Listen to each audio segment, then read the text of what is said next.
Salut à toutes et à tous. La dernière fois, on s'était arrêté aux eaux claires de l'iceberg. Si celle-ci regorgeait d'informations connues par les assidus de Miraculous, ici nous allons nous enfoncer de manière significative dans les profondeurs de la franchise et faire ressortir au grand jour des événements ainsi que des anecdotes beaucoup plus obscures. Je tiens à vous préciser que lorsque je vous dis que ces informations vont être obscures, c'est que c'est vraiment le cas. En particulier sur la fin de l'iceberg où les faits énoncés n'auront quasiment plus, voire plus du tout de rapport avec la série. Mais n'allons pas trop loin en besogne, poursuivons, si vous le voulez bien, l'exploration de l'iceberg de Miraculous.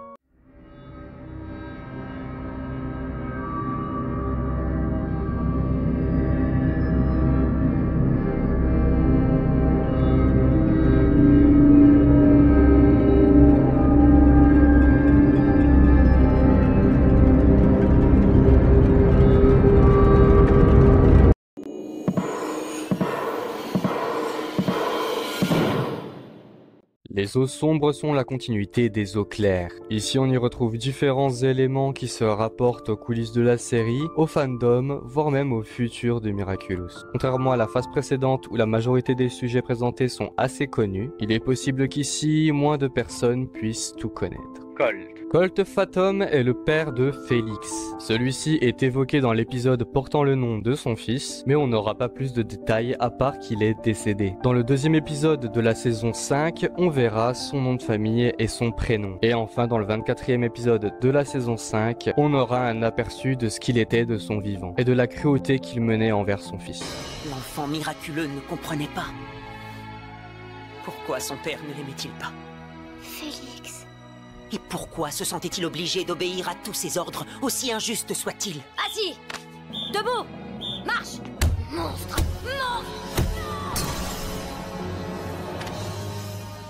L'enfant comprit que sa vie était liée à cette bague. Et ce n'est qu'à la mort de son père qu'il put la récupérer. Et sa liberté avec. Miraculous n'est pas une œuvre qui laisse tout au hasard. Parfois, on peut assister à des foreshadowing. Pour les gens qui ne sauraient pas ce qu'est un foreshadowing, il s'agit d'un procédé narratif, par lequel un auteur suggère ce qui est à venir dans son récit, à travers des signes avant-coureurs, se manifestant par la mention de points d'intrigue a priori anodins entre le début et le milieu de l'histoire. Ce genre de procédé est de plus en plus utilisé. Le maître incontesté dans ce domaine, c'est Hajime Isayama, l'auteur de l'Attaque des Titans. Pour en revenir à Miraculous, à plusieurs reprises, on aura affaire à des foreshadowing, comme par exemple dans l'épisode Jacadi où l'Akumatizé va dire que Gabriel est un papillon, ce qui s'avère être le cas puisque dans le premier épisode de la saison 2, on va savoir que Gabriel était le papillon. Dans le générique de Miraculous, on peut aussi avoir affaire à des foreshadowing, notamment par rapport aux porteurs de Miraculous. On peut voir ainsi Mylène avec un filtre souris, Juleka avec un filtre tigre, Alix avec un filtre lapin, et ainsi de suite. En parlant de cette dernière, je soupçonne fortement qu'il était prévu depuis le tout début de lui donner le Miraculous du lapin. Alors certes, ça a été expliqué dans Evolution, mais laissez-moi vous expliquer. Dans l'épisode Chrono Girl, elle reçoit sa montre, mais cela fait casser. Rongée par la tristesse, elle se fait akumatiser en Chrono Girl. Quel est le pouvoir de Chrono Girl? Remonter le temps. Coïncidence? Je ne crois pas. Et on aura même le droit à un deuxième foreshadowing dans Festin où elle dit pourquoi pas un Miraculous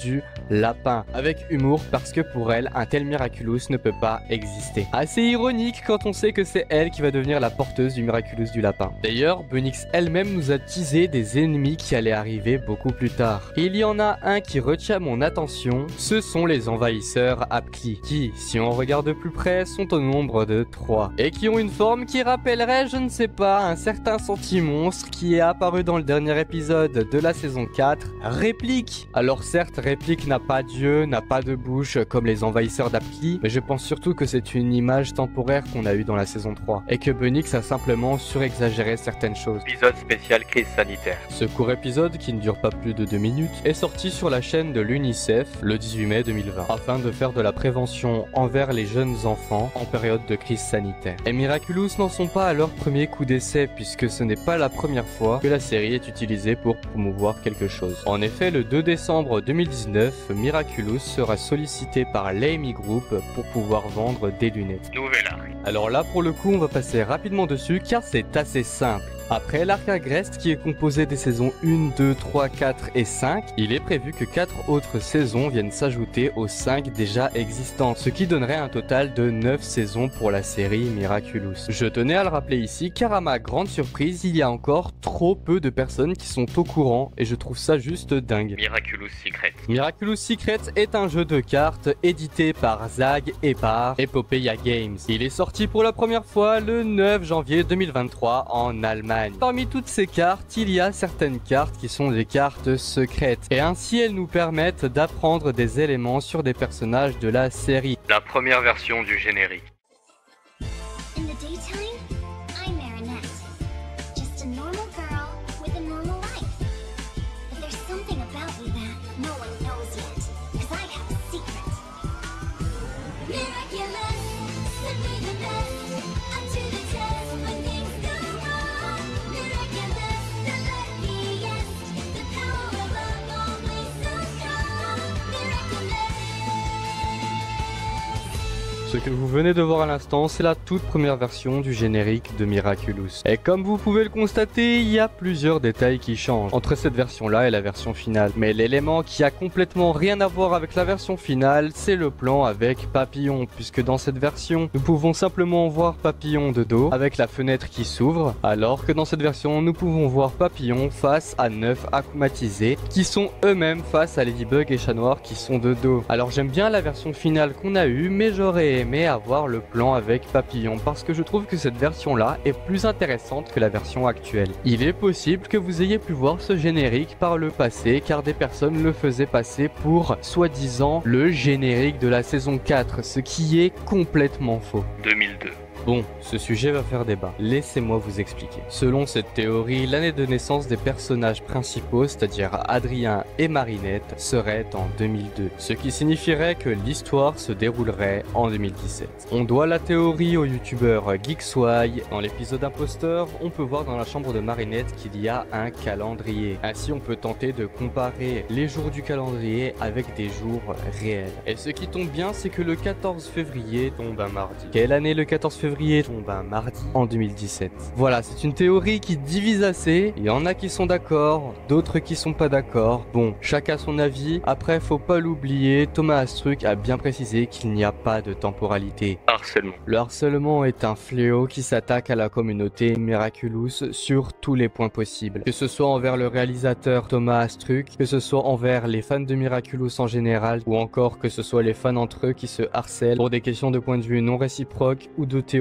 qui ne sont pas partagées. Commençons d'abord par Thomas Astruc. Le meilleur exemple pour ça, c'est la controverse du numéro 3 de Miraculous Adventure. Ah, vous y attendiez pas à celle-là, hein? Eh ben, pour être honnête, moi non plus. Et la controverse, pour vous la faire courte, consiste à ce que Thomas Astruc aurait apparemment dessiné Marinette entièrement dévêtue dans les rues de New York et aurait également fait des dessins caricaturales de populations afro-américaines. Il aurait posté le tout sur Twitter puis aurait émis des moqueries racistes. Ça, c'est la version des anglophones qui ont endoctriné des francophones. Maintenant, la vérité. Parce que vous vous en doutez, ça paraît un peu bizarre cette histoire. Déjà, faut se dire qu'ils ont supprimé le contexte. Déjà, pour commencer, les planches de ce comics ne sont pas dessinées par Thomas Astruc, mais par Hélène Queretta. Déjà, on sent qu'il y a eu un petit raccourci là. De plus, comme je l'ai dit tout à l'heure, il y a un contexte. Adrien et Marinette étaient allés se baigner près de l'île aux cygnes en maillot de bain et ont dû se transformer en urgence pour combattre le vilain du comics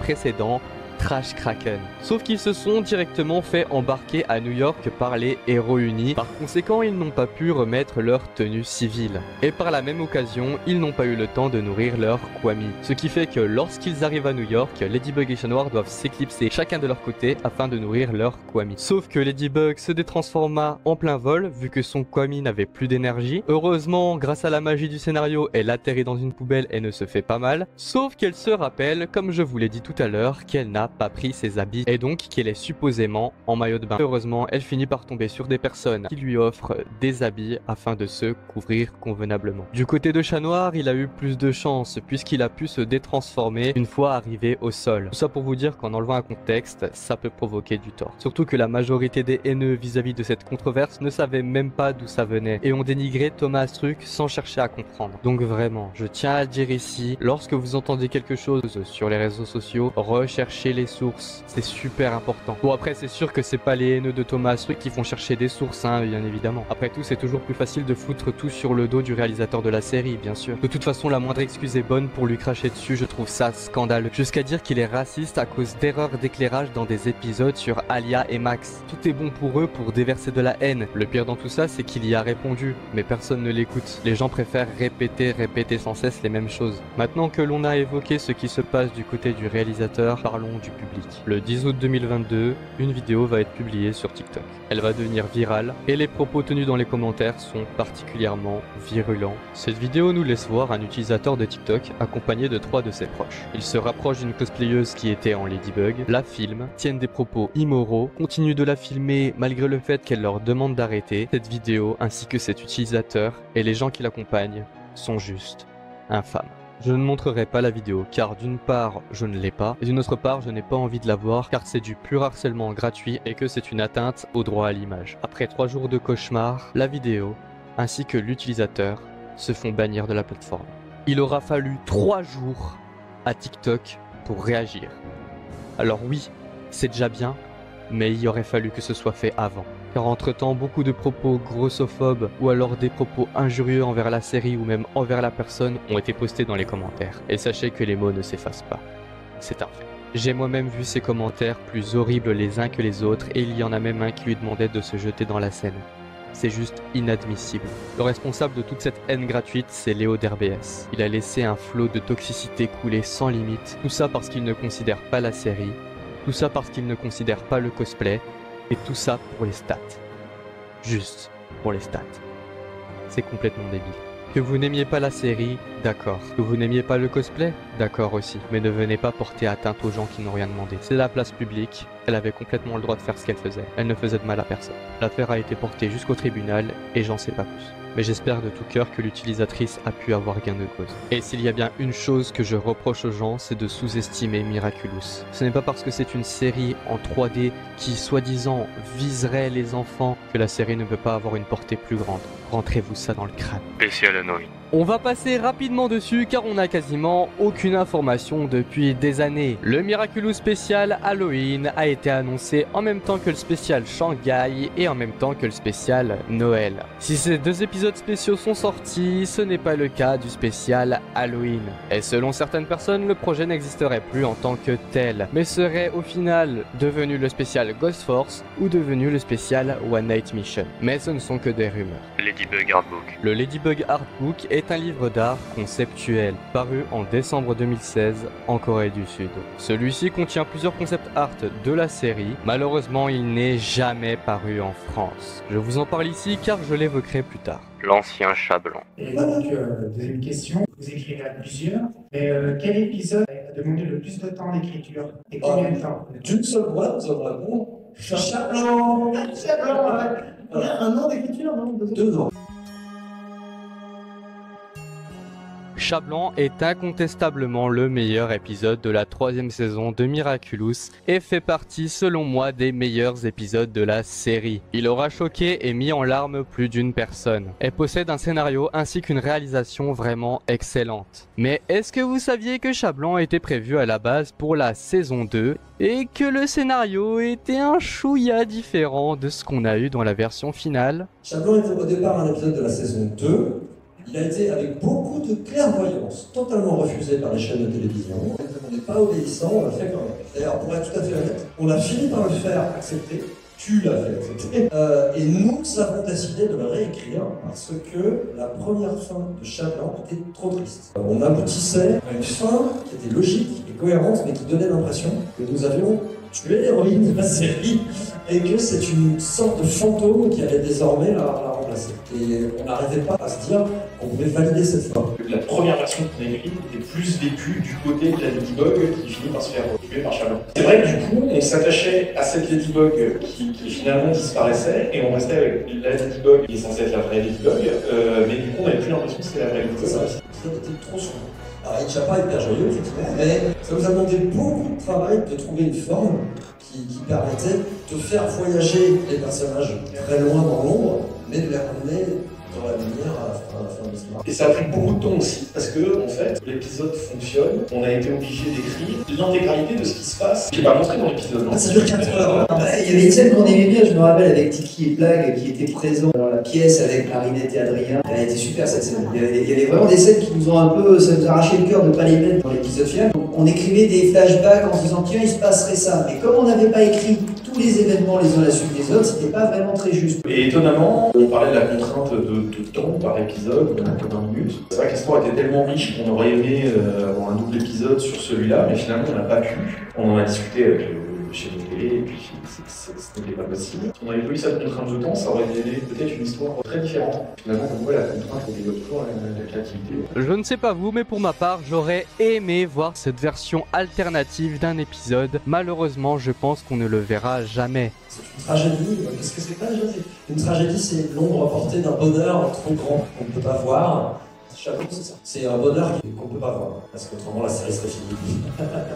Les anneaux jumeaux. Les anneaux jumeaux sont des artefacts qui contiennent la moque d'Adrien, comme l'a confirmé l'épisode 24 de la saison 5, Représentation. S'ils sont omniprésents depuis la toute première saison, ils nous ont réellement été introduits lors de l'épisode 23 de la saison 3, Félix. Lorsque Amélie voudra récupérer l'héritage de sa famille, Graham de Vanilly. Le cousin d'Adrien volera un des deux anneaux à son oncle qui tentera de le récupérer dans l'épisode 9 de la saison 4, Gabriel Agreste, sans succès. Il récupérera finalement l'anneau, en même temps que les 16 Miraculous dont Ladybug avait la garde après l'avoir échangé contre le Miraculous du Pan, mettant ainsi fin à l'ère de Papillombre, mais préparant l'arrivée d'Argos et l'avènement de Monarque. Adrien Sentimonstre. Et maintenant nous allons parler d'Adrien Sentimonstre. Ah, vous l'attendiez celui-là, hein? Eh ben je vais pas en parler. Non mais c'est vrai, tout le monde sait qu'Adrien est un sentimonstre. Ça sert à rien d'en parler, si? Wow, comment ça, Adrien Sentimonstre, c'est pas important, c'est une blague ou quoi? Bon écoute, si tu veux pas t'en occuper, laisse faire l'artiste.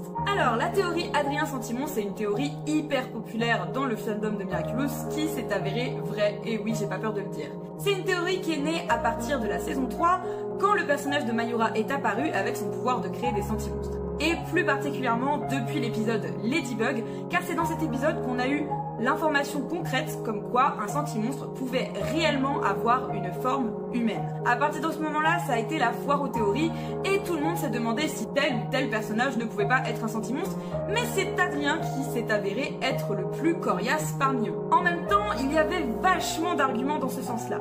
Le premier étant l'état d'Emily. En effet, on sait tous que c'est l'utilisation du Miraculous du Pan qui a fait qu'Emily, elle est ce qu'elle est quoi. Et quelle autre utilisation du Miraculous du Pan que la création d'Adrien pouvait l'emmener dans un tel état? Et c'est vite devenu l'argument principal. Mais grâce aux différentes saisons, notamment la 4 et la 5, on a eu de plus en plus d'arguments dans ce sens. Notamment le petit toc de Gabriel avec sa bague. L'arrivée de Félix nous a permis également d'avancer d'autres arguments pour pouvoir nous dire qu'Adrien était effectivement un sentimonstre. Mais ce sont dans les épisodes Gabriel Agreste pour la saison 4 et Représentation pour la saison 5 et pas mal d'autres épisodes dans cette saison d'ailleurs qu'on a vraiment eu les confirmations pour Adrien. Voilà, je vais pas m'étendre dessus pendant des masses parce que si j'ai fait des tonnes de vidéos sur le sujet, c'est bien qu'il y en a beaucoup à dire. C'est bon, je te rends l'antenne. À présent, je vous invite à quitter les eaux sombres et à me suivre dans le dessous de l'iceberg.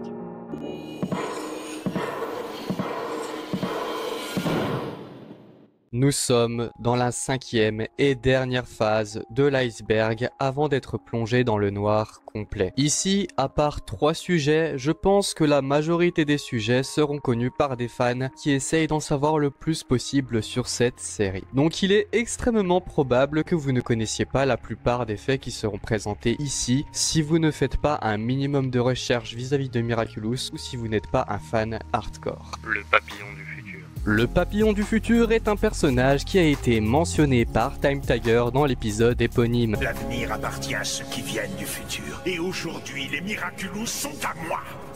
Vrai sur un point, mais faux sur l'autre. Les Miraculous ne sont pas pour toi. Pardon? Je t'ai dit que le papillon du futur m'envoyait. Je n'ai jamais dit que le papillon du futur, c'était toi.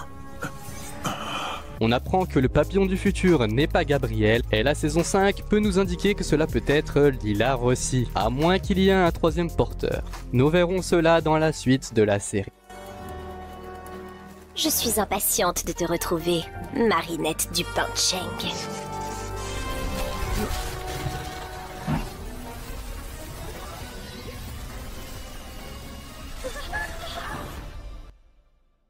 Les effets du cataclysme. Le cataclysme, pouvoir incontournable de Chat Noir. Qu'est-ce qu'il adviendrait si Chat Noir ne touchait pas un objet, mais un être vivant tel qu'un humain? On s'est toujours posé la question. On s'est fait brain durant l'épisode Catalyst lorsque l'illusion de Volpina a montré la version maléfique de Ladybug, Cataclysme et Chat Noir. On s'est également fait brain dans l'épisode Miraculeur où l'accoumatisé Cataclysme et Chat Noir après avoir volé son pouvoir. Mais finalement, on a eu une réponse dans l'épisode Destruction, qui est le 3e de la 5e saison. Lorsque Monarch se retrouve piégé par Ladybug et Chat Noir, il décide de se faire cataclysmer volontairement le bras par Chat Noir afin de s'échapper. Cette action se révélera être la pire erreur de sa vie, puisqu'elle va littéralement la mettre en danger, l'obligeant ainsi à agir au plus vite avant que la mort ne le rattrape. Il se décomposera au fur et à mesure de la saison, noirci de partout à cause des effets du pouvoir de Chat Noir. Cependant, contrairement à une idée reçue, le cataclysme ne fait pas que détruire, et Thomas Astruc s'exprimera sur le sujet. Un cataclysme ne fait pas disparaître un humain. Un cataclysme donne un coup de malchance. Ça peut être n'importe quoi. Si un humain se fait toucher, ça peut le tuer, le blesser, le rendre malade, lui faire perdre ses cheveux ou même le rendre fou. C'est comme le Lucky Charm, il y a une part de random, mais comme Chat Noir ne l'utilise que sur des objets, on ne voit pas beaucoup de différence avec une destruction. Une épée, si tu la cataclysmes, ça rouille ou ça se tord. Pas grand chose de plus. Les morts de Ladybug, Chat Noir et Papillon.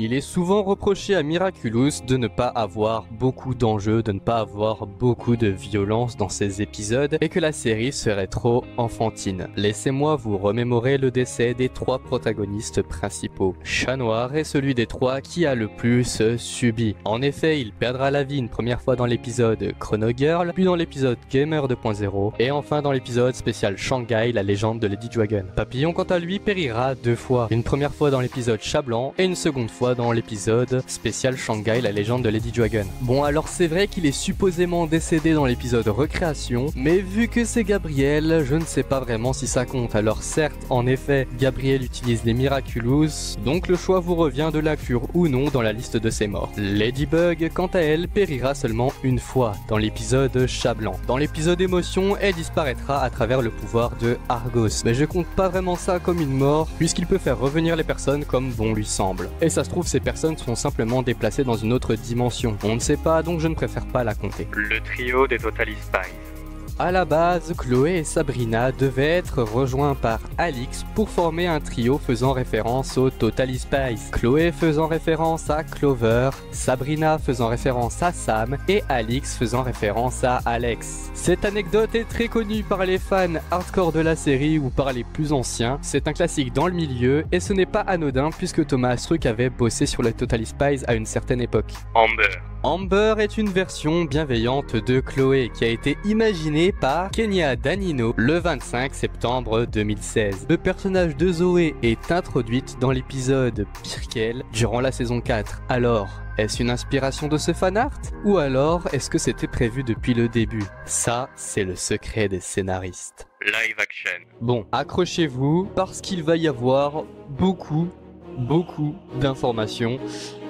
Moi-même j'ai été étonné quand j'ai fait mes recherches, c'est un vrai bordel. À l'Anime Expo de 2016, un live action autour de Miraculous a été confirmé. Le 25 août 2016, il s'occupait déjà du scénario. Le 30 octobre 2016 à la Comic Con de Los Angeles, un poster promotionnel ainsi qu'une date pour 2019 étaient disponibles sur les lieux. Le 20 juillet 2017, Jérémy Zag a annoncé que le film allait être distribué par Lionsgate et qu'il allait être repoussé pour 2020 à la place de 2019. Le 6 décembre 2018, il a été révélé que le film n'était plus en production et qu'à la place on aurait un film d'animation prévu pour 2021. Sauf que le 16 octobre 2019, lors de l'événement du musée Grévin, il a été révélé que le film en live action était toujours maintenu et qu'il allait sortir en 2021 lui aussi, pour qu'au final le film d'animation soit repoussé durant 2 ans pour sortir dans les salles le 5 juillet 2023. Et pour finir, Jérémy Zag va révéler dans sa story qu'il bosse de nouveau sur le live action et qu'ils sont déjà à la recherche de casting, pour au final supprimer sa story 3 heures après. Thomas truc fera également allusion à un potentiel live action, mais pour l'instant c'est tout ce que nous avons. Mais si vous en avez marre d'attendre ce live action qui ne viendra peut-être jamais, que vous en avez marre de vous taper en boucle des bandes annonces fanmade sur YouTube qui sont plus que cramées, je peux vous conseiller la chaîne de Miracle Dreams Production qui réalise des épisodes de Miraculous dans leur propre univers avec leur propre OC et leurs propres règles. À titre personnel, je n'ai que très peu regardé, mais je pense que cela pourrait intéresser la communauté, donc si vous voulez du live action en rapport avec Miraculous, je ne peux que vous conseiller leur chaîne. Leaks. Les leaks, grand ennemi de ces dernières saisons. Si on en avait dès la saison 2, ils étaient souvent très soft et ne dépassaient pas souvent 2 ou 3 screens d'un épisode ou d'un concept art.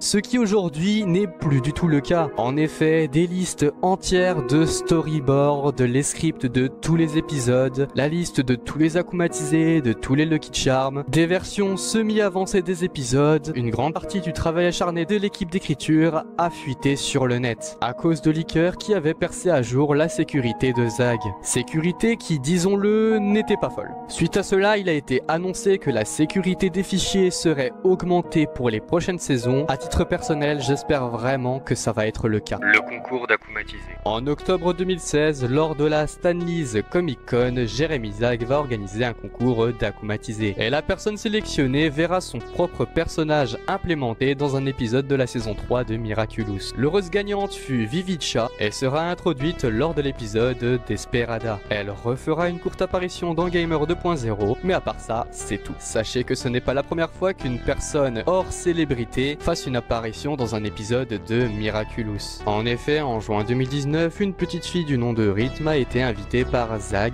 pour réaliser sa propre version akumatisée en collaboration avec la Make-A-Wish Foundation, dont j'avais déjà parlé dans une ancienne vidéo. Pour rappel, la Make-A-Wish Foundation est une organisation à but non lucratif basée aux États-Unis et qui a pour but de réaliser les vœux d'enfants de 2 ans et demi à 18 ans qui ont été ou qui sont gravement malades. En octobre 2021, il sera révélé par Wilfried Payne que la version akumatisée ne fera pas partie d'un épisode et ainsi, en 2022, durant l'épisode Kuroneko, nous pourrons faire la connaissance de Rhythm qui se sera faite amokiser, ayant à la place d'une akumatisation un sentimonstre. De plus, il y a des personnages qui ont vu leur character design inspiré par des acteurs de la vie réelle, sans pour autant qu'ils y soient doublés. Comme le personnage de Cash qui a été inspiré par l'acteur hongkongais Anthony Wong Cho-sang, mais également le personnage d'Emily qui a été inspiré par la chanteuse et actrice canadienne Tara Strong. Et aussi étonnant que cela puisse paraître, le personnage de Booby pourrait être inspiré de l'apparence du rappeur français Booba. Rien n'a été confirmé, mais la ressemblance est assez frappante. Les Quantic Kids. Les Quantic Kids sont un concept annulé qui était prévu à la toute base de Miraculous. Ils devaient accompagner Ladybug et Chat Noir dans leur mission et dans leur combat, mais suite à la difficulté de convaincre le producteur de la série de les intégrer, à cause du fait que ce concept est déjà largement répandu, la série a alors été recentrée sur le duo de super-héros que l'on connaît aujourd'hui, Ladybug et Chat Noir. Les 4 personnages qui composaient les Quantic Kids se nommaient Melody, qui d'après les concept art que l'on pouvait trouver dans le Ladybug Artbook, avait un pouvoir probablement lié à la musique, Gavroche, inspiré du roman Les Misérables de Victor Hugo, et qui sans doute a inspiré le character design de Nino et Carapace. Mercury, qui semble avoir un pouvoir lié à l'électricité, celle-ci lui permettrait d'acquérir une vitesse extrême. Et enfin Sparrow, qui fut remplacé par Kid Mime, un bien maigre remplaçant selon Thomas Truc. Ces 2 derniers, Sparrow et Mercury, firent une apparition dans le spécial New York. Vu que ces super-héros sont apparus, il est probable qu'on puisse retrouver Melody et Gavroche peut-être dans de futurs épisodes spéciaux ou dans les prochaines saisons. Leur nom de Quantic Kids vient du fait qu'ils viennent de l'univers quantique, le même univers que Ladybug et Chat Noir. Car oui, Miraculous possède son propre univers, comme l'a dit Thomas Truc. L'univers quantique est l'univers étendu dans lequel vivent Ladybug et Chat Noir. Ladybug est à l'univers quantique ce qu'est Spider-Man à l'univers Marvel ou Batman à l'univers DC. L'univers quantique est rempli de super-héros dans tous les pays, d'extraterrestres, de magie. Ladybug n'est qu'une petite partie de celui-ci. Éventuellement, si la série a du succès, nous pourrions être en mesure de l'explorer. AirPods. Le 14 février 2022, le youtubeur KL de la chaîne La Salle de KL va poster une vidéo. Dans celle-ci, il va réagir à l'épisode 4 de la saison 1 Princesse Fragrance, mais durant cette analyse humoristique, il va se passer ça. Adult D'autre part, il est strictement interdit d'utiliser son téléphone portable en cours. Je suis en train de rêver où Rose a des AirPods? Ça n'existait pas à l'époque. Et effectivement, il a raison. L'épisode est sorti le 20 mars 2016. Les AirPods ont été annoncés le 7 septembre 2016 pour sortir le 13 décembre 2016, soit 8 mois après la sortie de l'épisode. Alors, coïncidence, oubli ou alors prédiction? Du même titre que Inspecteur Gadget qui aurait prédit les montres connectées, ou des Simpsons qui auraient prédit l'achat de la Fox par Disney. L'opinion vis-à-vis de ce sujet n'appartient qu'à vous. Je vous invite à profiter des derniers rayons de lumière, car nous allons approcher dangereusement des abysses.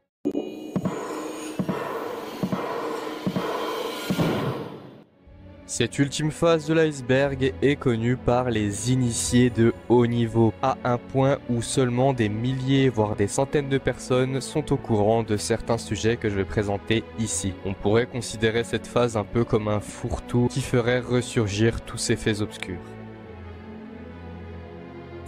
Il paraîtrait logique qu'une série aussi populaire que Miraculous fasse des courtes apparitions dans d'autres œuvres, n'est-ce pas? Eh bien, c'est pas vraiment le cas, puisque la seule fois qu'on aura un caméo en rapport avec Miraculous dans une œuvre d'animation, c'est dans le 55e épisode de la série parodique Les Cassos, avec Ladybug qui se trouve aux côtés des Totally Spies, ou du côté des Totally Spies plutôt. Un détail qui n'est pas anodin, puisque Thomas Astruc avait déjà bossé sur les Totally Spies à l'époque, je vous le rappelle. En dehors de ce caméo, on n'aura pas d'autres référence à Ladybug ou à Chat Noir dans une œuvre d'animation. S'il y a un plot twist que personne n'avait vu venir, c'est les identités multiples de Lila. Dès qu'elle a été introduite pour la première fois dans l'épisode Volpina, qui est le 26e de la saison 1, on ne pouvait pas s'attendre à un tel retournement de situation, puisque dans le 21e épisode de la saison 5, on apprendra que Lila possède une seconde identité du nom de Cerise. On apprendra également dans l'épisode d'avant qu'elle a 2 mamans, voire 3. La question fait encore débat. Elle possède également une 3e identité qu'elle nous révélera dans le dernier épisode de la saison 5, Recréation. Le mage est un personnage introduit dans les comics, mais si, vous vous en souvenez, Miraculous Adventure. Et c'est ce personnage qui est à l'origine des Miraculous. Puisqu'aux origines, les Kwami représentaient seulement des concepts et ne pouvaient pas communiquer avec les humains. Le mage prit alors l'initiative de créer les Miraculous afin d'établir un lien entre les humains et les Kwami. À titre personnel, j'attends une adaptation de ce personnage dans les prochaines saisons de la série, parce qu'à l'heure actuelle, aucun épisode ne nous parle des origines des Miraculous à proprement dit. Le comics est le seul à le faire. La malédiction du 5e épisode, c'est le nom que le fandom a donné au phénomène suivant. Depuis la saison 2, le 5e épisode de chaque saison est souvent en retard par rapport au reste. Et la plupart du temps, le décalage est flagrant. Sauf pour la saison 5, où là l'écart était un peu plus réduit. En espérant que par la suite, ce problème soit arrangé. Alors celui-là il est un peu spécial. Le vélo volé ou Stolen Bike dans sa version originale est une entrée de l'iceberg qui est incontournable. Absolument tous les icebergs de Miraculous, pour la plupart, l'ont dans leurs entrées. Et du coup, c'est quoi cette histoire de vélo volé? Eh bien en fait, dans l'épisode Oni-chan, Marinette emprunte un vélo à Juleka, qu'elle ne lui rendra pas. On n'aura aucune scène dans l'épisode où elle rendra le vélo. Bon, on peut aisément imaginer qu'il y a eu une scène hors champ où elle rendait le vélo à Juleka, mais je trouve ça tellement absurde et tellement marrant. La manière dont les gens ont mystifié le truc, c'est super drôle. Voilà, c'est tout. Alors pour le coup, ce sujet-là est aussi spécial, je vous explique. Optigami est un sentimonstre qui a été créé par Mayura en saison 3, et ce de manière hors champ. On apprendra son existence durant le 13e épisode de la saison 4 qui porte son nom, Optigami du coup. Sauf qu'il y a un truc que je vous ai pas dit, et cette chose, c'est son pouvoir. Optigami a le pouvoir de s'infiltrer dans la matière afin d'espionner les personnes et pouvoir retranscrire ce qu'il voit à Nathalie via une tablette. Pour l'instant, il n'y a toujours pas de problème. Sauf que la scène que je vais vous passer a troublé pas mal de personnes.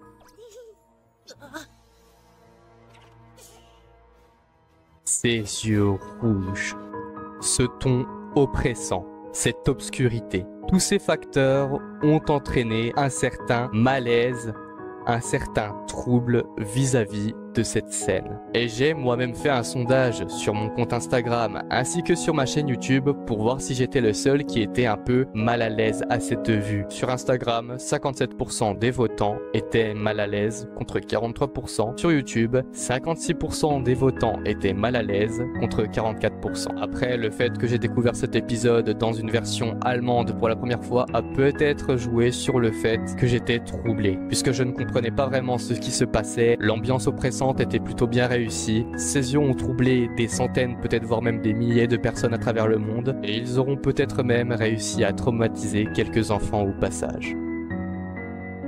Cette théorie popularisée par la youtubeuse Octolady a été émise bien avant les événements de la saison 5. Et celle-ci consiste à ce que le Miraculous du Pan ait entraîné une maladie à chaque porteur qui aurait donné vie à un enfant. Emily qui serait tombée dans un coma, Colt qui serait tout simplement mort, Audrey qui aurait des pertes de mémoire, et enfin Tomoe qui aurait perdu la vue. Des contreparties correspondant ainsi respectivement à chaque enfant, Adrien, Félix, Chloé et Kagami. Si pour Adrien, Félix et Kagami cela a été confirmé dans le 24e épisode de la saison 5 représentation, pour Chloé on n'est pas vraiment sûr, et Zoé semble être une meilleure candidate, la suite nous le dira. Sachez que la série Miraculous ne devait pas se terminer comme elle s'est terminée. Bon, après ça relève de l'interprétation. Le 8 janvier 2022, Thomas Astruc répondra à un post. Je répète, pour ceux du fond qui ne savent pas comment fonctionne l'industrie du dessin animé, tout est surveillé et validé par des conseillers de programme qui travaillent avec des psys, et parfois même eux-mêmes sont psys, et ça, dans chaque chaîne. Ce à quoi une internaute lui répondra. Avez-vous des anecdotes comme ça où l'intervention, les conseils d'un des psys ont entraîné des changements dans un épisode? Je suis curieuse de savoir ce que les psys gardent à l'œil dans des shows pour enfants. Bien sûr, je comprends si vous n'y êtes pas autorisé. Elle finira par avoir une réponse de Thomas Astruc. C'est une réflexion que nous avons eue de la part de Gloob, notre partenaire brésilien. Quand ils sont devenus coproducteurs, une des premières questions qu'ils nous ont posées, c'était ce qu'il allait advenir de Gabriel Papillon. Pourquoi? Parce que le Brésil, pays merveilleux à beaucoup d'égards, a néanmoins, hélas, un problème de violence un peu plus prononcé que la plupart des pays occidentaux. Le fait pour certains enfants d'avoir un parent méchant qui fait des choses mal et se retrouve en prison arrive de manière un peu plus fréquente là-bas qu'ici. Il nous demandait donc ce qu'on avait prévu au cas où on voulait clore l'histoire de Gabriel. S'il était évident qu'il faudrait que Gabriel réponde de ses actes à un moment, il attirait notre attention sur le fait de traiter ça avec la sensibilité nécessaire. Ça nous a fait beaucoup réfléchir. Je ne vous dis pas ce qui en est ressorti, mais c'est très pertinent de leur part de partager avec nous cette réalité sociologique qui est forcément moins palpable pour des Européens. Je ne les remercierai jamais assez. Selon moi, il est possible que Gabriel aurait dû répondre de ses actes en atterrissant en prison, mais que ces nombreuses discussions vis-à-vis de son sort ont permis à l'équipe de prendre du recul et peut-être même de réadapter la fin pour convenir au jeune public brésilien. Il est donc possible dans une version alternative que Gabriel soit en prison et qu'il n'ait pas pu réaliser son vœu. Si cette version a réellement existé, j'aimerais vraiment la découvrir, comme la toute première version de Chat Blanc. Super Lady Luck est un jeu d'argent sorti en 2012 et développé par iSoftBet. Il fonctionnait sur une mécanique de machine à sous virtuelle qui utilisait certains concepts préparatoires de la série, comme les Quantic Kids ou l'anime PV. Le jeu était disponible gratuitement sur internet. Étant un jeu flash, celui-ci est devenu injouable dès l'année 2020. Et quand on y pense, techniquement il s'agit du tout premier jeu basé sur l'univers de Miraculous, même s'il n'est pas officiel, car d'après mes recherches, je n'ai vu nulle part que Zag était affilié à ce projet. Dans l'épisode Culpabis, Rose est à l'hôpital, car elle posséderait une maladie grave selon Juleka. Et certaines personnes pensent que cette maladie serait un cancer. Bon, je vous avoue que ça vient un peu de nulle part dans le fandom, je pose ça là, vous le prenez pas, vous faites comme vous voulez. Toujours dans l'épisode Culpabis, lorsque Juleka se fera akumatiser en Reflecta pour la 4e fois, Ladybug et Chat Noir se feront aspirer dans son sentimonstre qui porte le nom de l'épisode, Culpabis, qui a la particularité de faire abandonner tout espoir à quiconque se ferait toucher par son pouvoir. Chat Noir se fera toucher et sera rendu dépressif. Tout ça, c'est notre faute. Si on avait arrêté Papillombre, tous ces collégiens ne seraient pas pris dans son piège. Oh non, c'est pas le moment de culpabiliser, chaton. Oh, cataclysme. Chat Noir, non! Il sera même à 2 doigts de passer à l'acte en voulant se suicider, mais c'était sans compter sur Ladybug qui l'arrêta à temps avant qu'il commette l'irréparable. Ah mais oui, c'est vrai, j'avais oublié ce dessin animé pour les enfants. N'est-ce pas? Bon, faut que je vous dise la vérité. Lorsque je vous ai dit tout à l'heure que c'était la phase ultime de l'iceberg, c'était faux. Il reste encore une phase enfouie bien loin des abysses. Une phase encore plus obscure que tout ce que vous avez vu depuis tout à l'heure.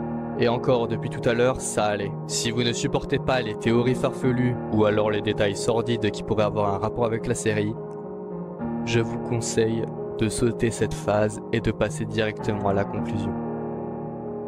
Je vous comprendrai. Dans le cas contraire, je vous invite à me suivre dans le néant.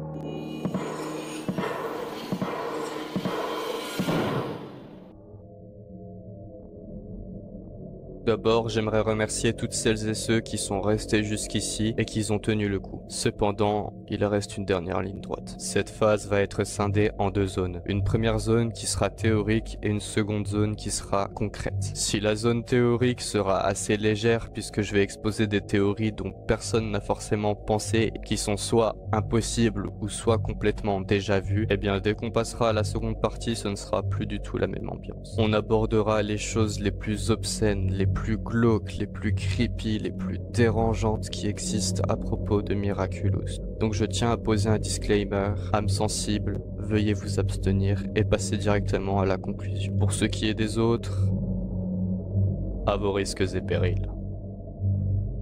Bon, on va commencer doucement avec un truc qui est du même niveau que le vélo volé, oui. Je parle bien sûr de ce que j'appelle l'équation du Père Noël. Si vous aviez fait gaffe, dans chaque saison de Miraculous, il y a une référence à la fête de Noël. Dans l'épisode Monsieur Pigeon, dans l'épisode Père Noël, bon là c'était évident pour le coup, dans l'épisode Maître Noël, dans l'épisode Exauceur et dans l'épisode Destruction. À ce jour, il n'y a pas une seule saison qui ne fait pas référence à Noël. C'est inutile de le savoir, mais j'avais envie de le préciser.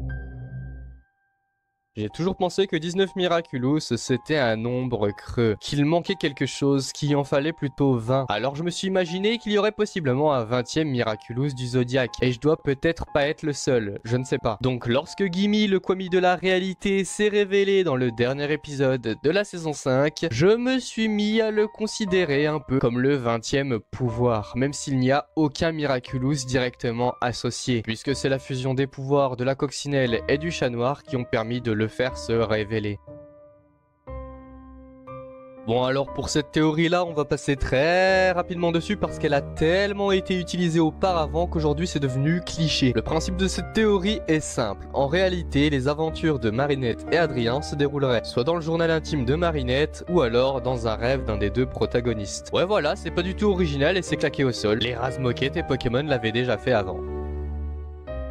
On a longtemps entendu que le gorille serait lui aussi un sentimonstre. Alors, on n'a aucune preuve pour dire que c'est vrai, aucune preuve pour dire que c'est faux. D'après l'épisode représentation, le gorille serait le meilleur chevalier de la famille royale. En tout cas, c'est comme ça que ça nous avait été vendu par Félix. Donc, on pourrait dire que la famille royale aurait possiblement sacrifié un sujet durant la conception de Félix afin de créer de toutes pièces Placide. Oui, parce que pour les personnes qui ne le sauraient pas, Placide, c'est le vrai prénom du gorille. Voilà.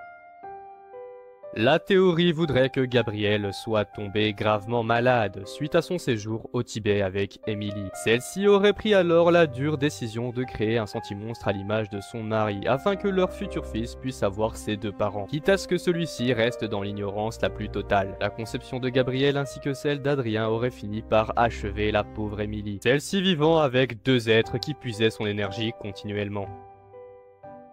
D'après cette théorie, Félix et Adrien représenteraient simplement une facette différente d'une même personne. Adrien représenterait cette première face bridée qui doit se plier aux règles. Quant à Félix, il s'agirait simplement de sa face libre. Ainsi, la fin de saison 5 serait une métaphore. Adrien a réuni ces deux facettes, Félix l'a sauvé, il s'est sauvé lui-même. Félix est sorti avec Kagami, lui il a réussi à sortir avec Marinette, il a réussi à concilier son ancienne relation ainsi que sa nouvelle relation. Adrien aurait finalement trouvé l'équilibre. Alors je sais qu'il y a des personnes qui disent mais oui mais ils sont dans la même pièce, ça peut pas être deux facettes différentes. Je parle au sens métaphorique. Par exemple, Amélie serait justement ce qu'Adrien idéaliserait si sa mère était encore en vie et ainsi de suite. Voilà, perso je trouve ça assez poétique, après chacun son avis sur le sujet.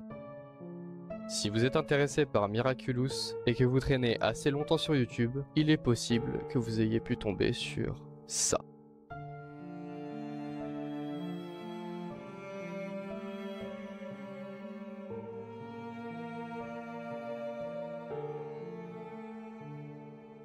La plupart du temps, ces vidéos sont russes et abusent du putaclic pour attirer des personnes qui auraient des envies malsaines. Heureusement, la plupart du temps, ce n'est que du contenu mensonger. Derrière la miniature, il n'y a rien de grave. Souvent des animations à 2 balles, basées sur 2 frames, bref, on s'en fout. Mais malgré tout, je trouve ça extrêmement malsain de poster ce genre de miniatures sur YouTube, qui plus est par rapport à une série comme Miraculous. C'est juste immonde et immoral à éviter clairement. On va commencer les choses sérieuses. Il y a quelques années, sur un forum, une personne anonyme a posté quelque chose d'inquiétant et d'extrêmement dérangeant. Cette anecdote choquera toutes les personnes qui l'auraient vue. Et malgré tout, elle n'a pas fait tant de bruit que ça et est restée aux oubliettes dans les entrailles d'internet. La personne aurait vécu une mésaventure suite au visionnage d'un épisode. Elle s'explique. La série animée Miraculous est l'un de mes centres d'intérêt depuis un certain temps. Autant j'aime les personnages, mais parfois ils sont un peu lourds dans certains épisodes. À part ça, c'était une bonne série. J'ai fini par aller voir sur le site du Zack Store s'il y avait un article qui m'intéressait lorsqu'un email de Zachtoon est apparu. J'ai cliqué dessus et j'ai lu. Chers jeunes fans de Miraculous, nous voulions vous envoyer un épisode inédit de la série qui a été rejeté en raison de sa nature graphique. Il n'est pas recommandé de le regarder si vous êtes fragile psychologiquement. Après l'avoir regardé, ne distribuez sur aucune plateforme de partage le contenu de l'épisode. Toutes nos excuses, Jérémy Zag. J'ai fini par trouver le lien DL en bas de la page. J'ai cliqué dessus et j'ai entamé mon visionnage de l'épisode. Il y avait une clause de non-responsabilité disant Avertissement. Cet épisode a été retiré en raison de sa nature graphique et ne doit pas être vu par des personnes ayant moins de 15 ans ou par des personnes sensibles. La confidence du spectateur à propos de ce programme est conseillée. L'écran titre est ensuite apparu. D'après ce que j'ai pu lire, l'épisode s'intitulait Lady Blue. L'épisode débuta par la fin des cours. Marinette vit Lila et Adrien en train de discuter. En s'approchant de plus près, elle entendit Lila insulter Adrien en disant qu'il n'est rien d'autre qu'un abruti et qu'il devrait mourir. Marinette lui en voulait d'avoir maltraité Adrien ainsi. Elle voulait aider, mais Lila l'en a empêché. Suite à son incapacité à aider l'élu de son cœur, elle est devenue extrêmement triste et s'est enfuie en pleurant. Le papillon envoya son Akuma pour tenter une énième fois d'akumatiner Marinette. Cette dernière pleurait toujours et à ma grande surprise, l'Akuma atterrit alors sur son visage et ses yeux commencèrent à briller d'un rouge rubis. Lady Blood, je suis le papillon. Ta mission sera de tuer Lila et de m'apporter le Miraculous de Ladybug et de Chat Noir. Ne me déçois pas. Ses bras et ses jambes sont devenus ceux d'un insecte et sa mâchoire inférieure a été enlevée, remplacée par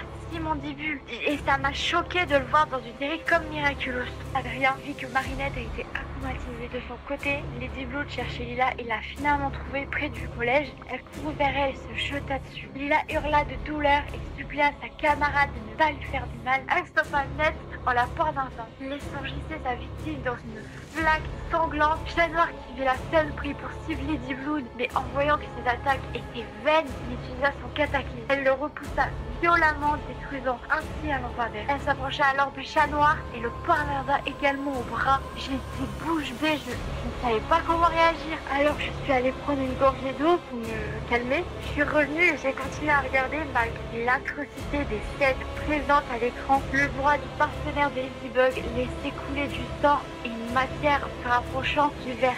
Elle commença à réaliser ce qu'elle avait fait à Chat Noir. Elle se mit à pleurer à chaudes larmes, hurlant au papillon qu'elle renonçait à son pouvoir. Une fois débarrassée de l'Akuma, elle courut se cacher pour se transformer en Ladybug. Utilisa son équipe charme qui réanima Chat Noir et Lila. L'épisode se termina sur un plan du collège. J'étais extrêmement confuse. Je me suis dit, qu'est-ce qui vient de se passer, putain? Ils étaient drogués quand ils ont pendu cet épisode. Toute la semaine, l'épisode m'a hantée à travers mes rêves, tellement l'épisode était gore. Alors s'il vous plaît, si vous recevez un email avec un lien vers un épisode perdu, ne le regardez pas, vous allez le regretter. Pour les personnes qui n'auraient pas encore compris, il s'agit d'une creepypasta. Et oui, l'épisode perdu n'a jamais existé, l'email non plus, bref, rien de tout cela n'a existé. Cette creepypasta est un fan remake qui a été basée elle-même sur une trollpasta qui avait été réalisée par Josie Mizuki. Trollpasta que je n'ai malheureusement pas réussi à retrouver. Et c'est même pire que ça puisque je n'ai même pas l'année de création de la creepypasta Lady Blood. C'est pour vous dire à quel point le truc était dans les oubliettes. Alors pour les personnes qui ne sauraient pas, une creepypasta est une légende urbaine effrayante diffusée sur internet. Celles-ci suivent un schéma bien précis, ainsi il en existe plusieurs types. Et dans ce cas précis, la creepypasta fait partie de la catégorie des épisodes oubliés. Ce format, comme le format du journal intime ou le format de la théorie du rêve, a été surutilisé, comme dans les creepypasta Squidward Suicide ou alors Dead Bart.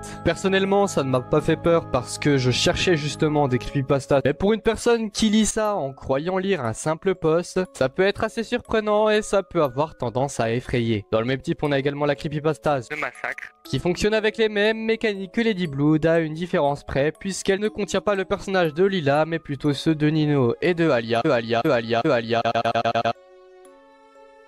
Selon cette théorie, le personnage du papillon serait une allusion à Satan. Plusieurs arguments sont proposés pour avancer cette théorie. Premièrement, le papillon manipule et utilise les gens lorsqu'ils sont dans un état de colère, de peur ou de tristesse pour leur faire commettre des actes qui seraient irréparables en temps normal. De plus, le papillon utilise des akuma pour parvenir à ses fins. Akuma signifiant démon en japonais. Ainsi, il enverrait un démon afin de posséder ses victimes. Lors des épisodes Catalyst, Mayura et Ladybug, le papillon devient le papillon écarlate, qui est de couleur rouge. Couleur rouge qui est assez liée au diable. Vous en voulez encore? Dans les épisodes Trouble Fête et Gabriel Agreste, celui-ci sera représenté avec des cornes. Comme qui d'autre? Je vous le donne dans le mille, comme Iblis. Enfin, l'argument ultime, si on prend le nombre de Miraculous du Zodiac existants, qu'on retire le Miraculous du papillon, que l'on divise les 18 Miraculous restants par 3, et que l'on met le résultat côte à côte, on obtient le nombre 666, le nombre du mal. Papillon serait ainsi le mal incarné. Papillon représente le malheur des gens. Papillon représente l'esprit de transgression. Il est le maudit.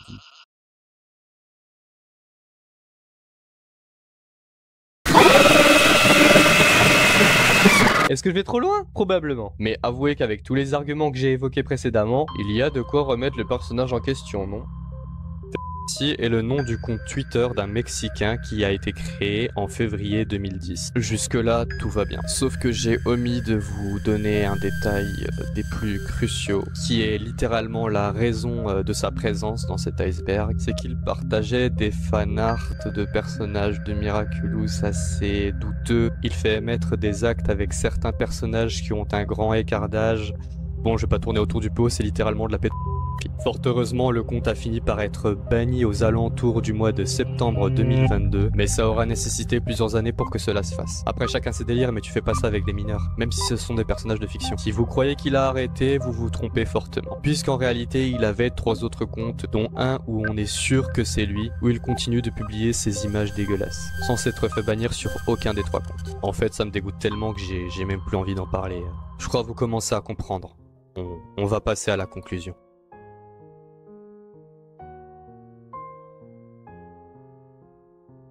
Au cours de notre exploration, j'ai commencé par vous rappeler ce qu'est à la base la série, avant de consolider ses bases et de passer à des sujets beaucoup moins simples à traiter, tels que le harcèlement par exemple. Puis je vous ai entraîné au fur et à mesure dans un point de non-retour, qu'est le néant. Ce que je veux dire par là, c'est que on devrait pouvoir se contenter de ce qui se trouve à la surface. À trop vouloir creuser dans les tréfonds de nos séries ou de nos jeux vidéo favoris, ne risquons-nous pas de perdre quelque chose en chemin? En toute franchise, je pense que c'est à chacune et à chacun de répondre à cette question individuellement. Pour ce qui est de mon cas, je dirais que je m'en lasserai jamais. Du moins, tant que je garde les pieds sur terre. C'est la fin de l'iceberg qui porte sur la série Miraculous. Merci à vous de l'avoir suivi jusqu'au bout. Merci à toutes les personnes qui m'ont envoyé des messages de soutien, parce que j'en ai eu beaucoup durant cette période, c'est super gentil. Merci à toutes les personnes qui ont taffé avec moi sur cette vidéo, car sans certaines personnes, eh ben, il y aurait eu certains sujets que je n'aurais pas pu traiter de façon adéquate, donc merci à eux. C'est un projet sur lequel je bosse depuis extrêmement longtemps, donc je vous remercie pour votre patience, car depuis que je l'ai annoncé, il s'est quand même écoulé 1 an et 4 mois, donc vraiment vous êtes déter en termes de patience. J'espère que cette grande vidéo en 2 parties vous a plu, que ce n'a pas été trop long pour vous, que ce n'a pas été trop lourd pour vous, que c'était pas trop déboussolant par rapport à ce que je fais d'habitude. Ça faisait très longtemps que j'avais envie de le faire et ça y est, c'est là, les 2 parties sont là, c'est un fardeau qui se libère. J'ai pu avoir pas mal de retours sur la première partie entre les personnes qui attendaient un iceberg, entre les personnes qui découvraient Miraculous grâce à cette vidéo et entre les autres personnes qui ont tout simplement kiffé. C'était super rassurant à lire, donc vraiment merci. Sur ce, moi je vous laisse, je vous souhaite une bonne soirée ou une bonne journée et surtout, prenez soin de vous, c'est important.